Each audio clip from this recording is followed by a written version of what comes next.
You've probably heard that a podcast can build your brand, grow your audience, and convert leads into clients. But how do you actually make that happen? Well, that's exactly what we're talking about today. I'm speaking with my business coach, Kate Perkovic, about her podcast, The Ambitious Podcast. She breaks down exactly how she launched the Ambitious Podcast, which not only continues building trust with her audience, but is also bringing in high-ticket sales. We're talking $150K in just 6 episodes. So if you want to hear exactly how she did this, keep listening. Welcome to the Podcast Cafe, where we're serving up everything you need to know about podcasting, from tips, stories, and strategies for podcasters from podcasters. I'm your host, Haley Hayhurst, the founder of Espresso Podcast Production, a full-service podcast agency helping business owners, creatives, and thought leaders launch and grow their shows. Whether you're just starting out or want to take your podcast to the next level, this is the place for you. Each week, we'll dive into practical tips, actionable strategies, and of course, stories from other podcasters so that you can build up a podcast that you love and that works for your business. So grab your coffee, get comfortable, and let's get started. Welcome to the Podcast Cafe. Hey, Kate, welcome to the Podcast Cafe. I am so excited to be chatting with you today. I'm honestly so excited to be here. I've seen these clips all over social media and I feel like I'm like watching it from afar, but now being in it is like so much even more exciting. So I'm very psyched to be here. Well, I feel the same about your podcast. So we're going to talk all about Ambitious and the launch of it. And then also you are my business coach. So I learn from you all the time. I get to see your lovely face and learn from you so many times a week. And you have helped me grow my business so much. I just signed on for another 6 months with you. I know, I'm very excited. It's just very exciting. Yeah, so this is kind of a full circle moment to have you on the show. Honestly, it's really exciting. I feel like I'm excited for today because even before we met, I was like, oh, I know things about podcasts. And then I met you and I was like, okay, whoa, like she knows things about podcasts. So I feel like I'm honestly just excited to hear all of your insights too, because I feel like for me, podcasting has been something that's kind of been like a trial and error thing. Mm-hmm. And I feel like indirectly, obviously, in kind of understanding the behind the curtain of your business, it's just been so incredible to see like the true intricacies of all the pieces that are involved to having like a really effective podcast. Oh yeah, there is a lot that goes into having a great podcast, which we'll talk all about. But before we get into all of that, since we are in the Podcast Cafe, I have a very important question for you. What is your go-to coffee order? Ooh, okay. So wait, well, I'm actually so excited to answer this. Okay, so I used to have vanilla lattes as like my jam. Mm-hmm. And then I went on a trip and they had something that was called like the pink drink. And I was like, what is that? So then it ended up being it's an oat milk latte, but with melted honey and cinnamon. So it's a cinnamon honey oat milk latte. It is so good. And since then, I have never had anything else. I am just like looking for it everywhere. So sometimes I travel with honey because some places don't have it. And then I just get a normal latte and add it. I love it so much. But it's so good. Iced or hot. It's delish. I'm going to have to try that. I think that's the best answer I've gotten so far. I've gotten a lot of like lattes or Americanos, but I'm like, I need these creative drink orders. So yeah. I love that. Cool. Yeah, well, I'm definitely going to have to try that. Now I'd love to learn more about, who you are as a business owner, and really we'll get into the podcast after that. Yeah. I mean, to do like the Coles notes of it, I mean, the big tagline that everybody typically sees is like server to 7-figure business owner, so on and so forth. I really wish it was that linear. It definitely wasn't. And so I feel like the sense of the stages in between. I've been in business for just over 6 years now. I started as a server who, like everybody else on social media, saw everyone having like laptop lifestyle. And I saw people were doing online business. I got super curious. And so I went to a event. And at that event, like many events, they give you an opportunity to join into a mastermind. And that was like my first investment into this world. I was not around entrepreneurs growing up. I don't know any entrepreneurs in my immediate family or friend circle. And really just kind of like sunk my teeth into it. And at the time, I was working out a lot. And so I was okay, like maybe I'll try the fitness coaching type of category. And I am a big fan of like brownies and wine. And so that Mm-hmm. industry was not necessarily my natural calling. I realized I'm not the chicken and broccoli girl. And so because of that, I was like, okay, like I really feel like I'm good at the business part and I love that, but I didn't love talking about fitness and health all the time. And so I actually ended up pivoting then after having a small time where I was a high ticket phone closer in another business. I kind of used that to get my feet wet, try to see like the different things that were out there in the business space. And I was a high ticket phone closer and a co-coach inside of someone else's program. And I just loved the discussion around business.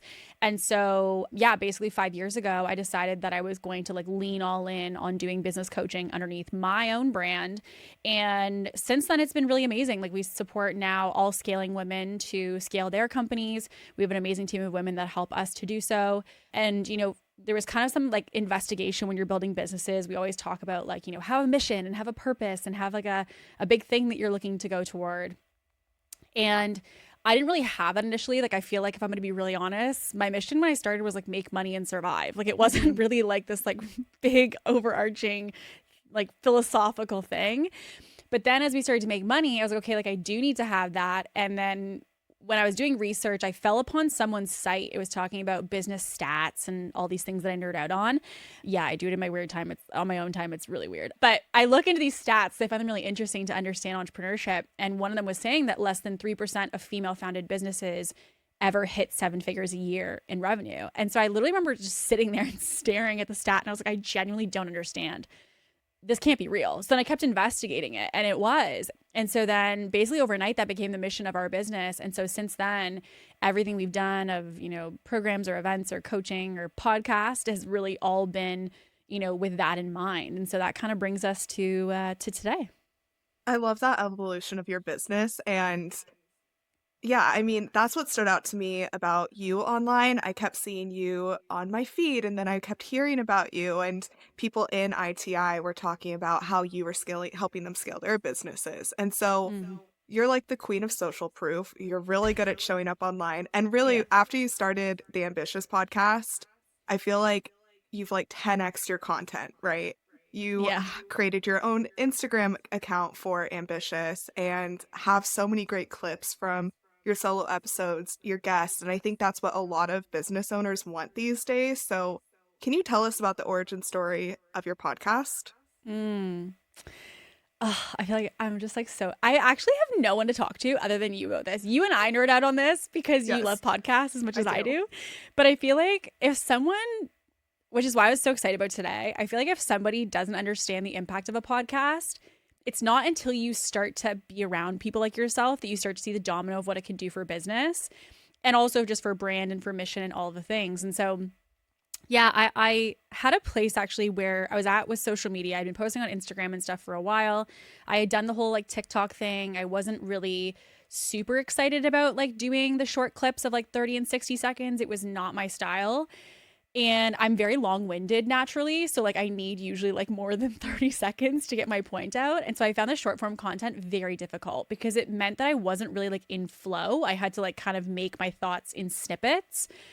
And so because of that, I was like, there has to be another way that I can make this content. So I actually did consider for a second doing YouTube in the sense of like YouTube trainings.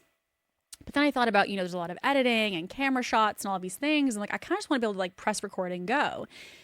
And so I was like, well, what about a podcast? And so I had that idea actually, which I hate to say this out loud, but I had it 3 years sitting in my brain. I had 3 years of idea that I should do a podcast. I should do a podcast. And everyone's like, yeah, you would be so great at it. And if I'm going to be honest, the thing that actually stopped me from starting the podcast was my freaking set, if you can believe it, which was now a series. Yeah. It's a series of Amazon lights. Like it really was one cart purchase and I was set up to go. And I assure you have clients that feel this way all the time. The thought process of like, I just in my brain wanted it to be so professional. Like I was like, I want it to look really curated. I want it to look like a studio, blah, blah, blah. And like, by the way, guys, like as we film this, I'm in my basement. So like, it's not like it's like bougie by any means. I'm like in my dark, unfinished basement with a bunch of lights around me. But I think, the thing that I am frustrated with actually with myself when I started it was I didn't start it earlier, because now seeing the amount of people that it's impacted and the messages that we get from the episodes and all the pieces, I could have had 3 more years of doing that, and I didn't do it because of a camera, a light, and a curtain that's currently behind me. Like, it's really just crazy when I think about it. So what got me to finally move actually on doing it and like, take it out of idea bucket and start executing it was the fact that I didn't want to have to do more and more and more filming of social content. Like, I was like, okay, I need to get more visibility for my business and my brand. I don't want to do paid advertising. And I know social, and when people see me teach and talk, really does ultimately give them an insight on what's going to be to work with me or my knowledge. So, how do I translate that to social? And I need a lot of clips. And so, it actually sparked kind of in the searching for visibility because I had seen other creators who were chopping up their podcasts. And so I thought, okay, well, how many clips can I get out of this? Like, how many pieces of content? And so when I started to make an episode, we actually were getting like anywhere between 10 to 13 clips because mine are usually an hour to 90 minutes, the episodes. So when we would chop them up, when we started to outline the strategy of it, I was like, whoa, this would be like groundbreaking when it comes to content because that was 13 or 10 clips, let's just say, on Instagram. But then we're like, what if we did it on Instagram and TikTok? Now we've got 20. And then and Facebook, now we got 30 clips going out. And then and YouTube Shorts. Now we have 40 clips going out a week. So I thought if I had 40 new seeds planted in the world every week, but it only took me 1 hour of the recording of the podcast to do that, like, yeah, it kind of seems like a no-brainer. And so for me, to be honest, the initial hurdle to getting it up and launched was just getting the freaking filming done and getting the cameras and all of that because I am not a tech person by any means. But the real motivator behind it was the fact that also with social, there was just this lacking of depth. Like, I feel like when you're watching on social, you're getting like little appetizers of somebody, like either their personality or their knowledge. And one of the things with the podcast that's been so interesting is the ability to really go deep with people. And people are like, I actually felt like I didn't understand your personality or like really get to know you until your podcast came out. Because until that point, it was very surface level and it was kind of like very short tastes of me. So no one really ever got to experience any of like the nuances and the personality in between. And so because of the podcast, we now have that. So the kind of creation of the podcast was a blend of me not being able to film short form effectively, me wanting a place to give people more of my real, raw, unfiltered opinions, a place to connect with other individuals and connect with peers as well. And also, to be really honest, for the business goal, it was the connection of how do we get more exposure and more visibility without me necessarily having to film 30 new videos a week for TikTok? Because that, for me, just in the way that I produced, didn't seem feasible. And so it literally knocked out all of those upon launch. Yeah, yeah, I love that story. And I can totally believe that the set was what was holding you back because that is so common. That and logos, I find, are like the two things that people are Yeah. coming to me. And I talked to someone yesterday. I worked with her in the past when I was doing virtual assistant work, like early on in my business. And she was like, hey, I want to start a podcast now. And I remember her telling me this like 5 years ago when we were working together the first time. And she was like, I think it's finally time. I think it's finally time to start a podcast. I was like, yeah, if you've been thinking about it for 5 years, just like bring it to life, right? And so I 100% agree with you saying that you wish you started it earlier. Even my podcast, and I'm a podcast producer, right? I wish I started this show earlier, but the best time to start is today, right? What is it But the saying? Something craziest like part that. is no one cares. Like, that's Mhm. what's mind-boggling, is that the information and the value or the entertainment is all they care about. Like, if you think about Mhm. most people, not everybody, but most people listen to a podcast while they're on a walk, while they're in the Yep. car, while they're on the treadmill. And so it's like they might not even be watching you. And at the end of the day, if they are watching you, like, your lights are not why they're tuning in. They're tuning in because of what you're saying and the value and like the insights and the emotion you're making them feel. And so that's why, like, again, like early episodes, I was like in a freaking blazer and now I'm in my sweatpants as we record this because I'm like, nobody cares. Like, they Yeah. just don't care. They want the value. Yeah. And also, it matches your brand, right? I remember on our first sales call, I mean, you always dress nice. And your hair, I need to figure out how you do your hair because it looks amazing all the time. But even Thanks. on our call, when I signed on to ITI, I don't think you were wearing a blazer. And so I wouldn't expect that Yeah. when you are, your podcast is part of the brand. So for anyone Yeah. listening, just be you, just like be authentically you and just show up however you need to show up. Yeah, Yeah. 100%. So you had a really cool launch strategy too, and you did a giveaway, and it was a really successful launch. You got a ton of followers on your new Instagram. Can you tell us about the launching of the Ambitious podcast? Yeah, I mean, I kind of took the essence or the structure of what I like about launches of like offers or anything that I do in business. And I thought, well, can we translate this to podcasts? Because I don't know about you, but I feel like sometimes people just slap a podcast in their bio. They're like, hey, I've got a new show coming out next week. Here it is. And like, go listen. And it felt lackluster. It felt like it was something that they just had as an additional arm on their business, but it was just really for people to just like, hey, go consume, and they would slap it up. And every time that I would see people release them, I was like, if I'm going to do a podcast, I'm going to like really make this like a vibe, in the sense of like make it an energy, make it a momentum. And so, yeah, what we did is we went to go shoot like basically media and promotional stuff at a photo shoot for it. And we were doing obviously like the cover art. And so at that, we took some videos behind the scenes, we took some pictures. And one of the things I will say with the podcast is like, I am like aggressively ahead at all times. Like I hate the idea of like, we need an episode. Like it makes me so nervous. So I love to have things in the bank and batched. And I knew that we wanted to do that before we launched it, because I was like, I don't want to start this already being behind. So we had already been filming. And so I thought, well, okay, we kind of have the ability to showcase and tease to people me at a photo shoot, tease to people that we're doing the cover art, but we didn't really tell them what it was. We just said something was coming. And then we would tease like the microphone, and people were like, oh my gosh, is it a podcast? Is it YouTube? What is it? And kind of like, again, creating more eyes and getting more people latched in on the marketing.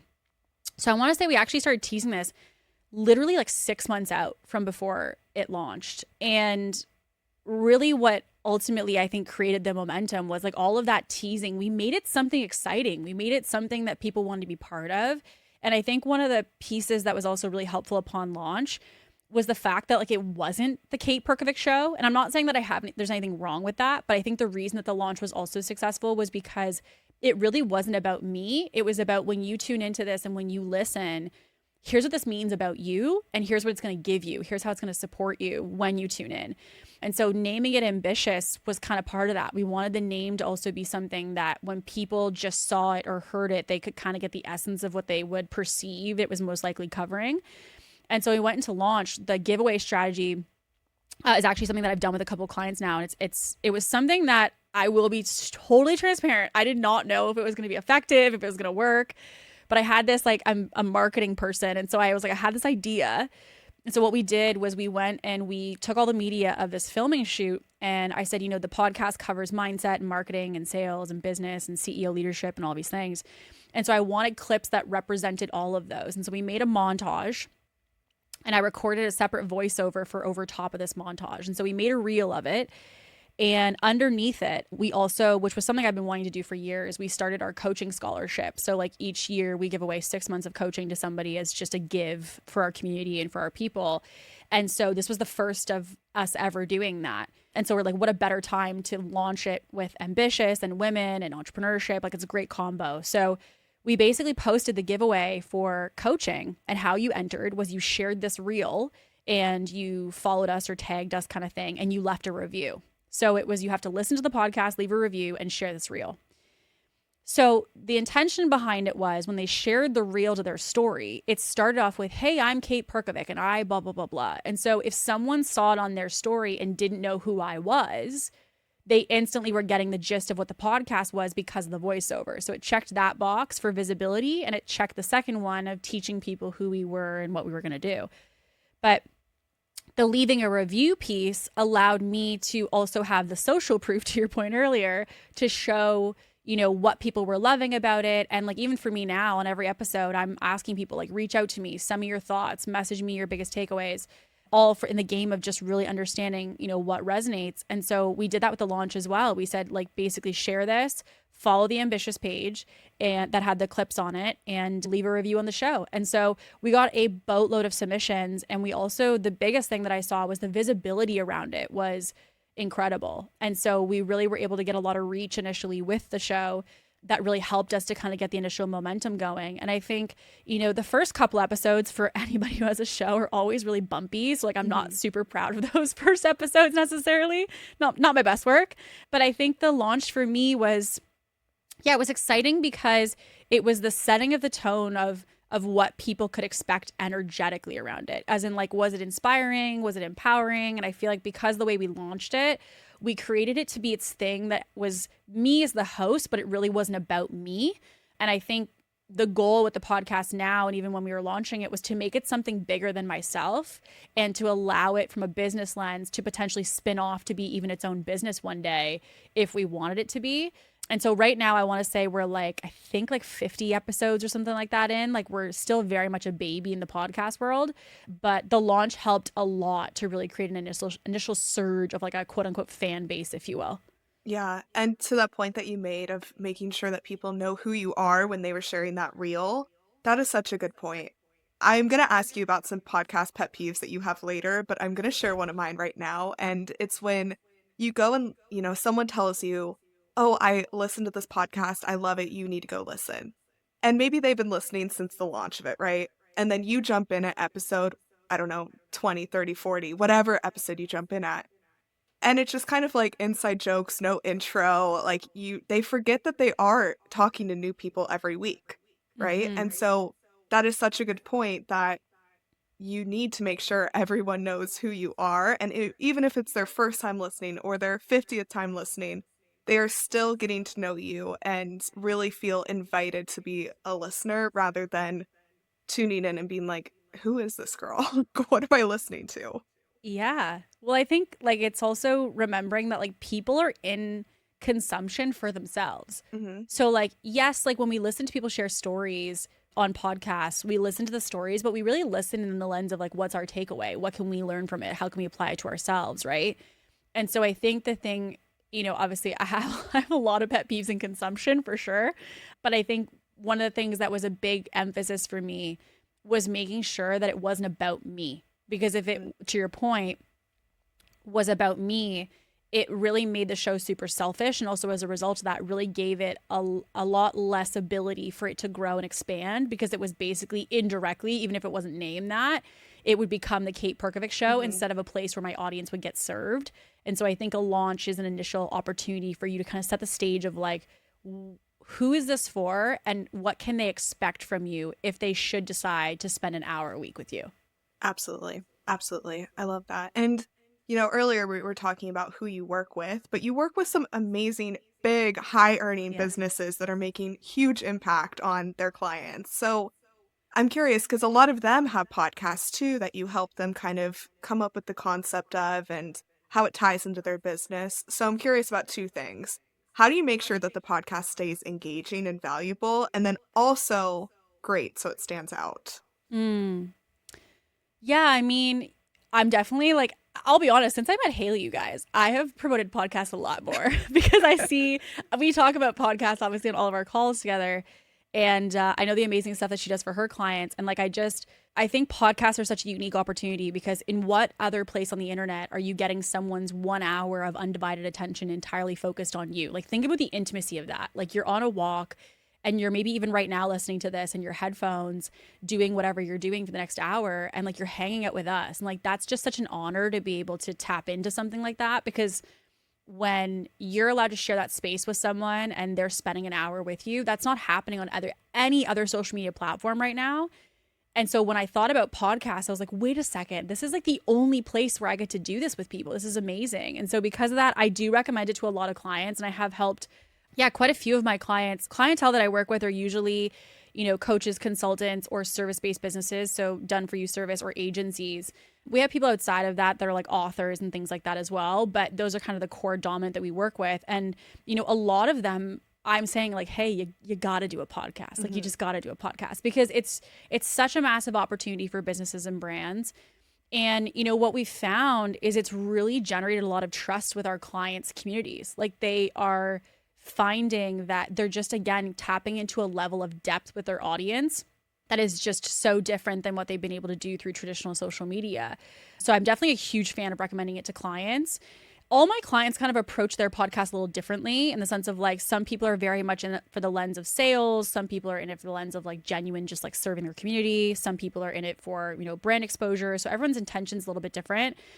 But I think for us, if I'm going to be honest, to make it valuable, like to pull behind the curtain, we really do like a decent amount of research on what we're talking about and why we're talking about it. So like for us, we look at the top podcasts that our audience is listening to. So like Diary of a CEO is one of the top podcasts that all of our listeners also listen to.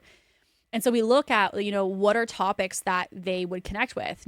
Again, our demographic is 25 to 45. And so Call Her Daddy is also on the top listens of all of our audience. And so we really tap into understanding our avatar and really getting clear on who they are, where are they consuming, what topics do they like? Also, most importantly, what stage of life are they at, in the sense of what are they experiencing right now? And how can we make sure that our content and like what we're talking about is evolving with their life, but then also with their business at the same time? So we do a lot of research on topics, and we also ask our audience a lot of questions. Like I'm constantly in it with them. And so when people reach out to me on Instagram, like we often, have a lot of voice notes back and forth and message them to say like, what could we do that would help you? What would be a topic that would be supportive? We really make it audience focused instead of like me with a Google Doc being like, what do I think is fun? Like the best person to help the show to grow is the person who's listening. And so who better to ask than them as to how I can best support them? But I think the other thing too that I would say are the other two pieces are like, I really try to make sure, kind of to my earlier point, that the storytelling is not selfish. Like I don't really want it to be how, look at my business and look at what I'm doing and look at this. Like if I feel like my business has a takeaway or a story that would be beneficial or support somebody, I'll share it. But I don't really necessarily use that as like the basis of why it's valuable. And so I think making the show not selfish and not about me has been a big reason why people want to tune in, because it serves them. And honestly, which I know is kind of like, there's two sides to this because some people don't believe in it, but I actually really believe in structuring episodes in the sense of like have notes, have intention, have planning and preparation around what you're talking about. If it's something that's supposed to be a rant, then go ahead and rant. But I think for me, what I've found is like people say, I feel like it was really well structured. It almost felt like a little mini masterclass. And that's kind of the idea, is that if you give it some structure, people are getting structured takeaways from it as well. And so for me, I think and do research about the people that I'm talking to. And I prep questions about what do I want to make sure I ask. And I personally feel with the shows that I listen to, I can tell when people prepare versus when people don't. And it does impact the value that I get from it as a listener. And so I kind of took that experience and translated it to the production side of it. And for us, we have a pretty decent like prep process before we even press the button to record. Yeah. And I love that. And I can totally tell that from your show. I think I was listening to one of your 2 episodes about your retreat to Montana. And I was on an airplane and I was listening and I was like, oh my God, this is so good. I was like writing notes and like, we worked together, right? Like I'm your client, and I was still learning so much from what you were sharing on there. And so I could definitely tell it was very well planned out. And I think that honestly, solo episodes should be. When you have a guest, you can be a little more like obviously with this episode, I have like questions that I sent you, but it's more conversational. But I can always tell when a solo episode is not planned out, even if I'm recording it, because I sound like a hot mess and I'm like, who would want to listen to that? Well, I've loved everything that you've shared today. I have some rapid fire questions that I want to ask you, but before we get into those, I'd love to hear, is there anything else you want to share with the audience about podcasting or any lessons that you've learned? Yeah, there's a lot. I'm just trying to think of like, how do I even order them? I'd say one of the first ones that's coming to mind is like, I think you have to be really intentional about guests that you have on your show, because I think for a couple different reasons. People often think that like guests are the way to do it because guests get them exposure. But I think sometimes like in the pursuit of exposure, people really undermine their own brand in the sense of like, you're not really being, it's kind of like if you think about, like I talk to people about this when they host events and they're like, yeah, like so-and-so's got a big audience, I'm going to bring them on. And I think, if you're somebody who cares about brand, you want to really consider like, is the person you're bringing on similar in the sense of values that you have? Are they somebody that you could see yourself wanting to be associated with long term? Like, remember, as to your point earlier, your podcast lives on. Like, this is something that you're going to be affiliated with or associated with for a decent amount of time. And so I think for me, I'm really conscious of like who I ask to come on and, who are they? Do I feel like I really support the ethics or the way that they basically have the values or principles around their business? And so I think also remembering, which has been a hard thing for me to realize, some people are not naturally structured in the way they speak. And so like there's also been episodes where I realized not everybody is designed to do podcasts in the sense of like so true. And you just assume when you bring somebody on that you're like, yeah, they're going to be great, and then they get on and you're like, oh my, because like you realize like they're just all over the place and all these things. And so I think it's also, which is going to maybe for some people be like, oh my gosh, but like it's actually okay to film an episode and not use it.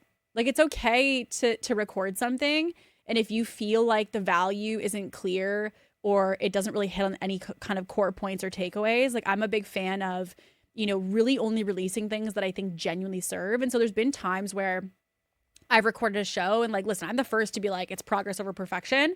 But I also think like you want to put out valuable work and stuff that you're proud of. And so for me, I asked myself, like, if I release this, because like our episodes are, you know, say it's 1 through 50, I can't just have 47 disappear. Like once it's out, it's out. And so I asked myself, like, am I kind of confident to stand behind this entirely? And so I think one of the things I'm also really conscious of is like trying to put your best work out and realize it's going to live on. And to your point earlier, it is evergreen. So it's not like this chapters of a book that people read sequentially. Like they're going to click on a random episode and just listen to that.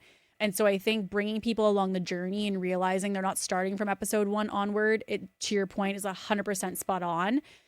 And yeah, I think my biggest learnings for the podcast in general is just like, I'm just so bummed I didn't do it earlier. Like it's one of probably my biggest, like, I learned a lot from that procrastination. So like I've decided, you know, I've processed that and dealt with that. But I think for me, it was just, it made me realize that I put aside visibility for my business for those years.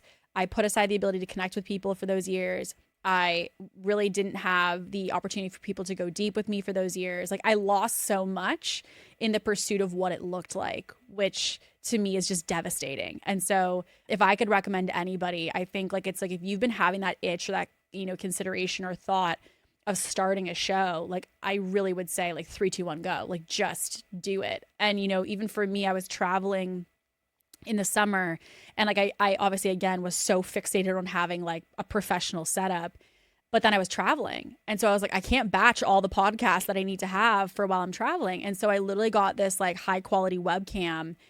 And that for me made me realize that like it really, again, is just not about what it looks like. It's about getting the value. And so I was like propped up on like a nightstand with like the light from the natural window just going down as the day was progressing. And it's just, you know, for me, it was just about getting the message out. And so I think that's the other thing as well, is just like trying to not be as fixated to what it looks like or how you get it done, but just getting it done and getting it out there.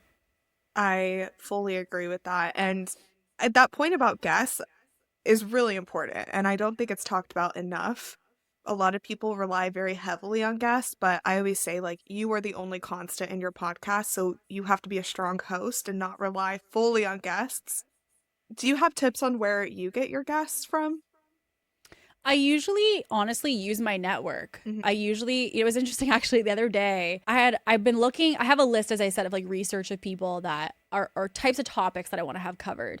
And so what I typically will do is I will make a list of all these topics and I will kind of keep them at the forefront of my mind. And so the other day I had a sales consult with a business. And she was a high performance coach, and she used to work in like the military and coach people on basically like mental strength and mental tenacity. And I've been looking for a female high performance coach specifically for like helping women to like tap into inner strength for a very long time. And here was this person, yes, not in the way that I thought they would come through, but I was like, hey, all coaching conversation aside, do you want to be on the podcast? And she was like, 100%. I was like, okay, cool. Because it was just like, there's people in your environment you're going to interact with. And I feel like I just really want to make sure that I'm always telling people like how this could help them as well. In the sense of like, yes, it's going to serve our community. So I do also think with guests, it should be mutually serving, right? So a lot of people want to go on other people's shows because it serves them. Like people who ask me to come on and they're like, okay, great. Like they want to tap into an entrepreneur audience. So I'm like, okay, I love that. But also, what do you have for them? As in like, if I'm going to allow you access to my community or my people who I really protect with value and not selling and all of those things, then what are you adding as value? And so it's been interesting because I have denied a lot of pitches to be on the podcast because people I can tell are very like, this is what I do and this is what I do. This is what I do. I'm like, yeah, but what about what you do for them? Because like they're spending their hour with you. So I also think being really conscious about intentions around guests, there's a lot of people, places to it, but I really do use my network and I usually find them in the most unconventional places. Like I will randomly be at an event and I'm like, hey, you want to be on my podcast? Like, yeah, I'm like, great. And I get them booked in. So I would say like, try to think about it less. Like obviously there's the pitching of guests and all those things. Like all those processes are very set up and people can support you with that.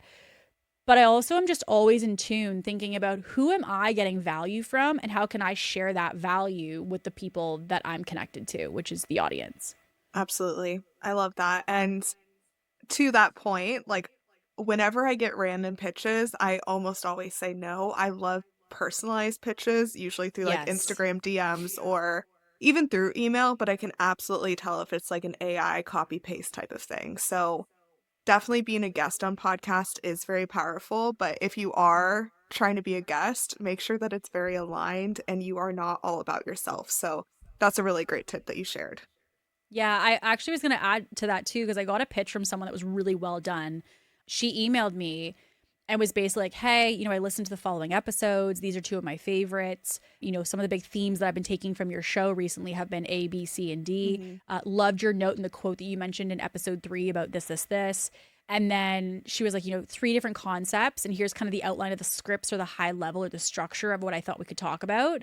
And so I basically sent over like a full briefed out proposal on topics, lenses, how she thought it would support my audience, the kind of avatar that she predicts that I talk to.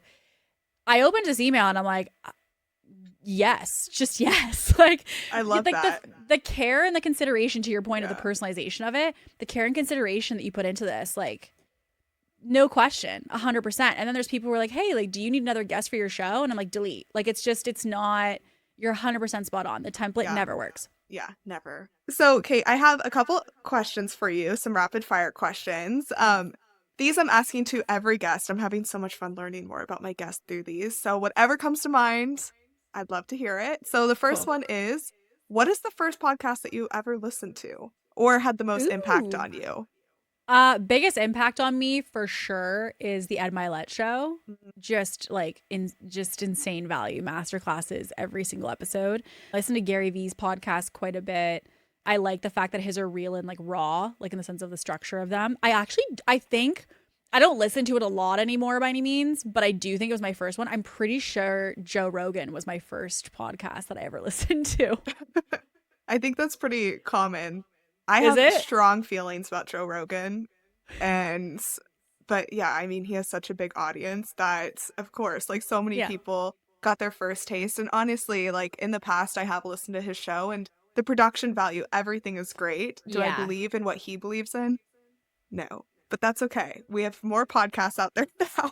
Oh, the other one I would say is really good, which I find just like for comedic relief, is Theo Vaughn's podcast. Oh, yeah. Yeah, definitely. Yeah, really funny. Yeah. Okay, I love that. So besides your own podcast genre of business, what is your favorite podcast genre? Okay, so this is going to sound really weird, but I found it through TikTok. So I obviously like personal development and business, like I'm right into it. So like that's my usual category. The other category that I did find was there's people who cover like true crime stories. Yeah. There's a girl, I think her thing is Coffee and Crime, and it's literally a matter of like she's like pull up a coffee basically and like hang out for half an hour, and she tells these stories of like mysteries of people who went missing and all of these things. It sounds so weird now that I'm saying it out of my mouth. Like, it's so odd. But I'm like, you know what? People have podcasts about dogs. I can listen to mystery podcasts, and that's okay. No, I love that. I love true crime podcasts. And I like ones that have already been solved. I don't like open cases. I like the ones that there is an ending to the story. Yeah, totally. 100%. Do you have any dream podcast guests? Ooh. I mean, if I'm going to be honest, I feel like having Gary Vee would be huge for me. His podcast when I was first starting my business was like every single morning I would listen to it for an hour.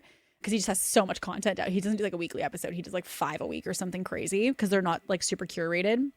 But I think that would be huge for me because, yeah, like when I was first starting as a business owner, again, I didn't really know anything about business. And so I kind of went to like, school of hard knocks and just went through it on my own. It was very much kind of like a self-learner. And so because of that, his stuff isn't necessarily heavy on strategy, but it is heavy on mindset. And so I think because of that, it got me through so many things.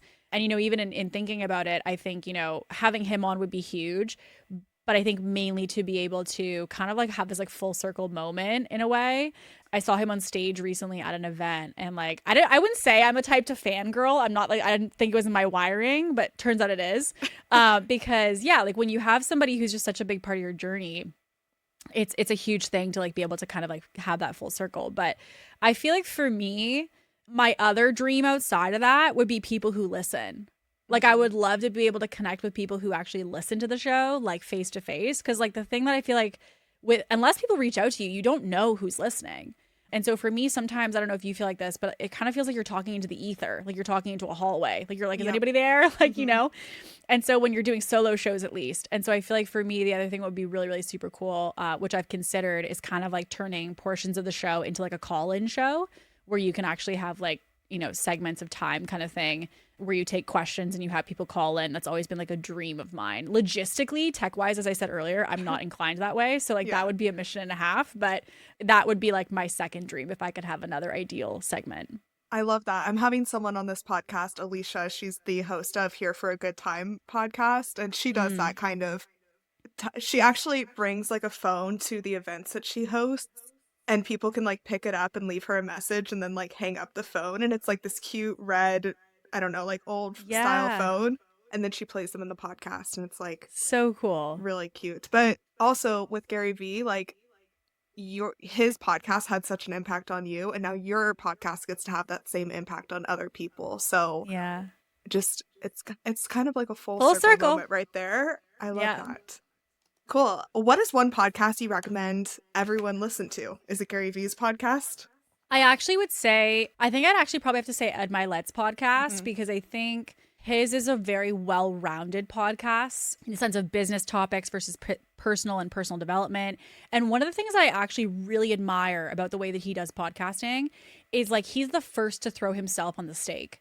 Like, it's not like I'm up here and I know everything and I'm teaching you. And, he really does use it in a way as a diary. And, if someone is on the show and talking about, lack of consistency, he will admit and totally surrender to like, yep, I lack consistency all the time. It's something I constantly struggle with. And I really admire that because I find that, when I feel like I'm listening to someone openly share and be vulnerable, I feel like I want to connect to it more because I feel seen when I'm listening to it. And I don't feel like I'm being talked down to, but more like I'm just kind of like in a mutual open circle with. And so, yeah, I would definitely say the Ed Milet show. Like he has so many episodes and just the way he structures them, very well researched, very open, very transparent and vulnerable. It's just a lot of pieces that I think really allow it to be super successful. Awesome. I love that. Okay, next question I have for you. What is your biggest pet peeve as a podcast listener? Do you have any? I do. I'm trying to think. Do I get one? Do I get You can multiple? have as many as you want.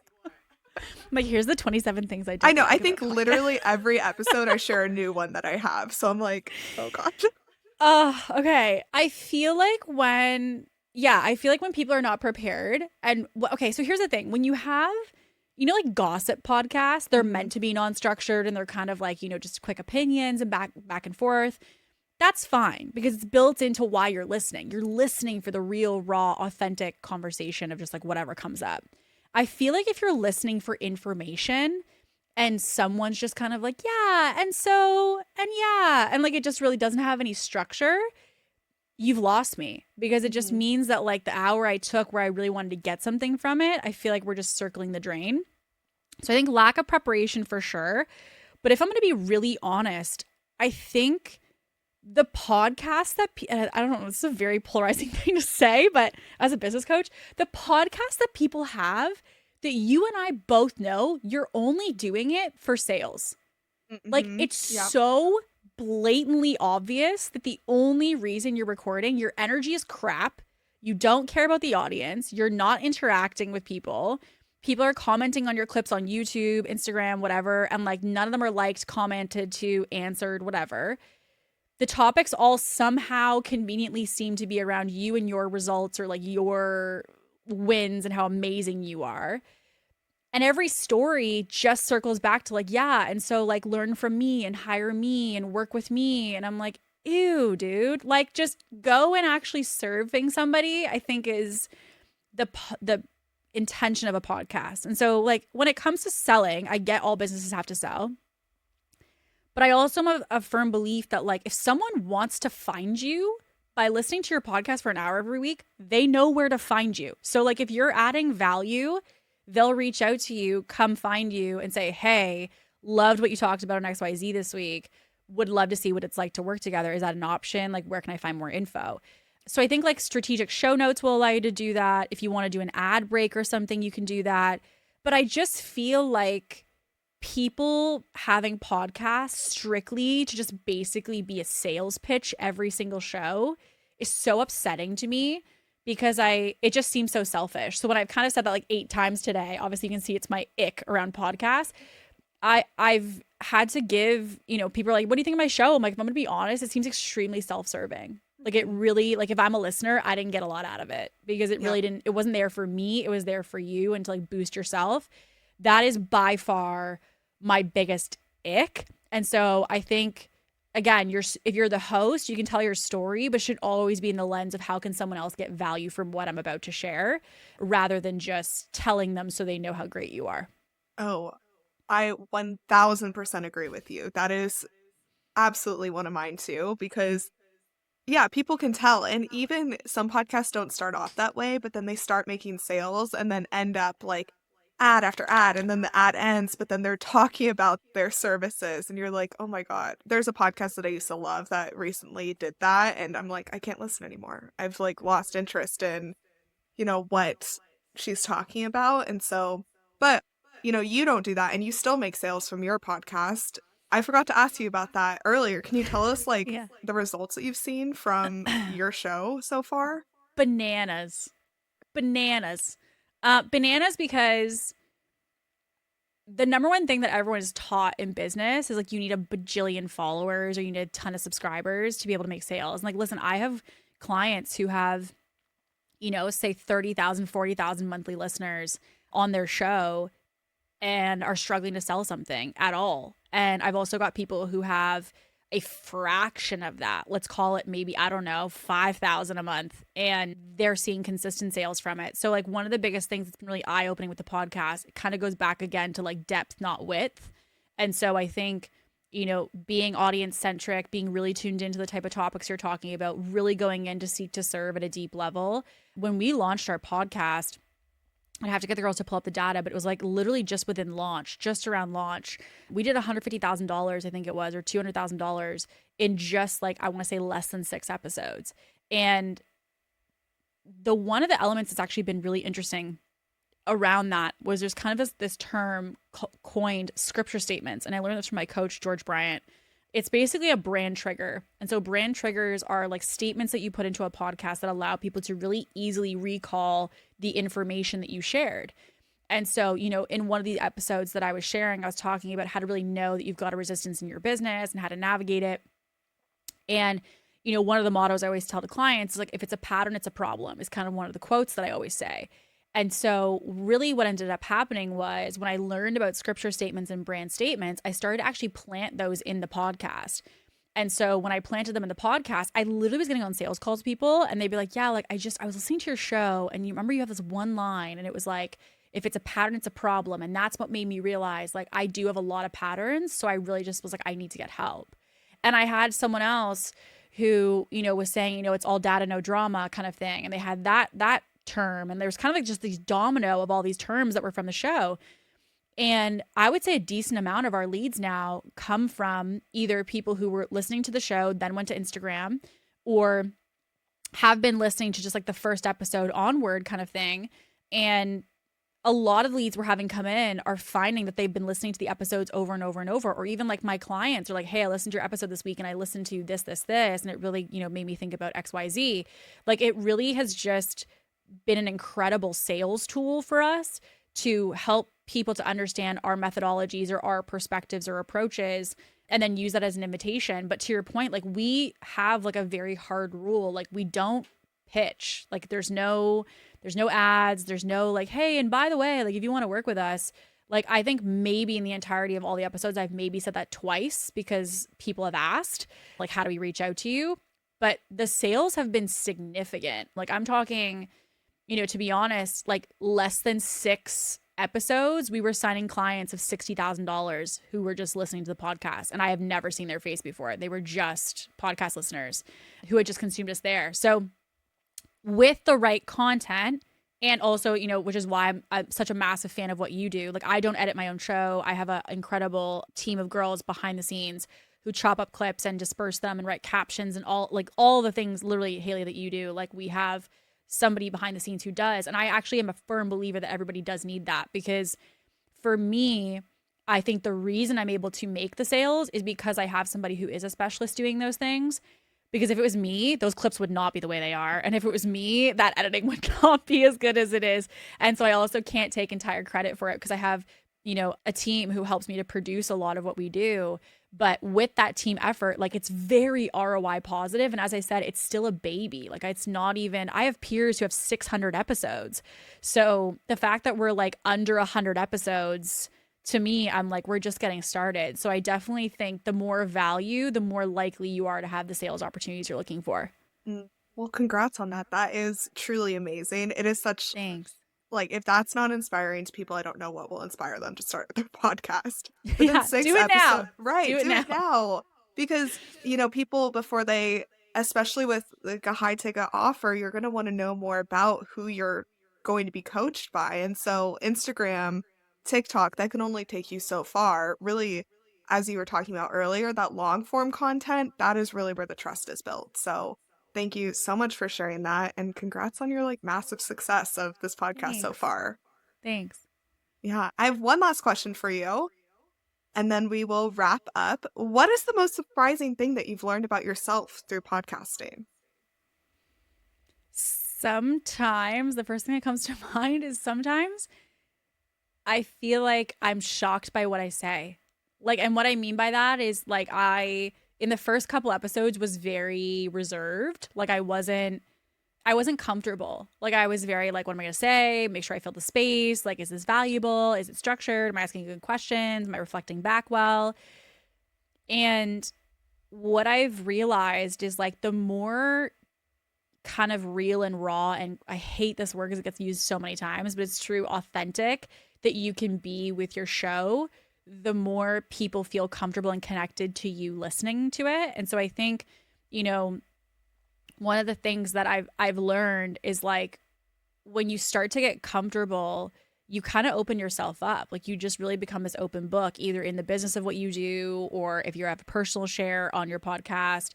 And I really was a firm believer before starting that I needed to have a big audience in order to have like quote unquote fans or like listeners who were like, number one fans.